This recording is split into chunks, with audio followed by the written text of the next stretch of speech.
I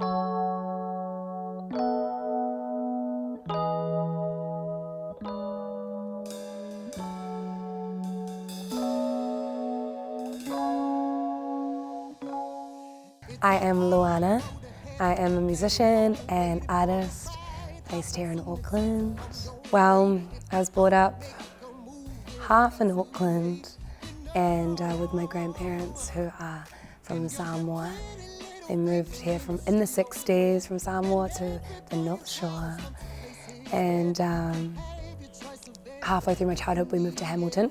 And yeah, did music as much as I could at school. Then it was like, what am I going to do with my life?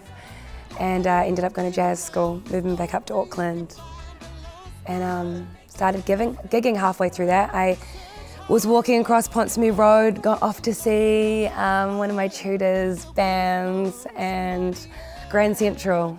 There was this big band in the corner, and I was like, oh my gosh, who are these guys? I love them. I love all the music. It's so fun. And I was like, I want to be up there with these guys. And yeah, so that was the journey, and that's when I started hanging around the band. They let me in. And then I just kept gigging, and then about 4 years ago decided I want to be stepping into my own artistry and finding my own voice, and decided to start writing my music, recording it, and then ended up creating an album. Yeah, and then ever since then, being on a bit of a journey of creating music videos and creating me as an artist, basically. When I started singing with the Hipstermatics, I started singing Aretha Franklin, and I'd been singing jazz, and it was such a huge leap, and I started to lose my voice. After a while, it was like, something's really wrong. That's when I discovered I had nodules, and I had to relearn how to sing. It was really scary, because I thought maybe I wouldn't be able to sing anymore, and then even after that, even now I still get really scared of how much I can push myself. You know, you've got to learn where your limits are, how to plan your day when you're gigging. It's like how much sleep I need. I will drink water all day when I'm singing. When I eat, everything is organized around my voice. And I guess you find how to do that when you gig a lot as well. So I think the more you sing and the more you play, you kind of learn your own process and rituals around how to look after your own voice. But water and sleep is like major. In the lead up to finishing the album, everything was about finishing the album. I was like, I'll be happy when it's done. I'll feel like I've done the thing in life that I was supposed to do, and everything will be fine after that.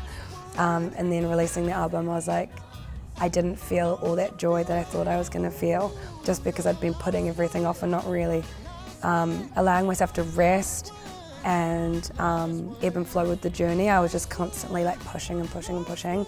I have learned now that I need to create a more sustainable work plan, and wanting to be creative, and things do come in waves, and just listening to my body, basically. Yeah, walking into jazz school, I was like one of 2 women, and then joining bands, it's like very male dominant.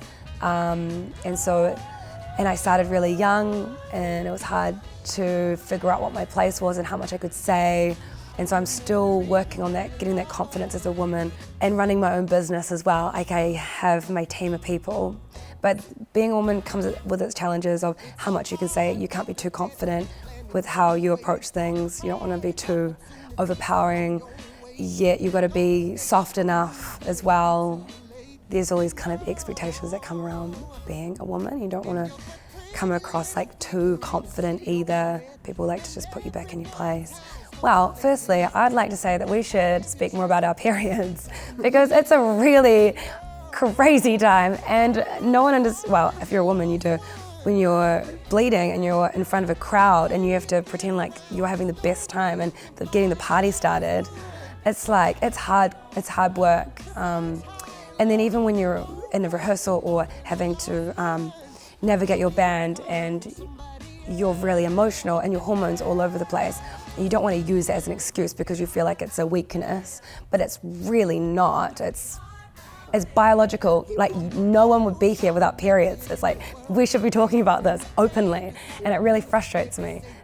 So I feel like as women, especially when we're in such male-dominant industries, we should be talking about it, and men should be responding in a really caring way, because it's a part of life.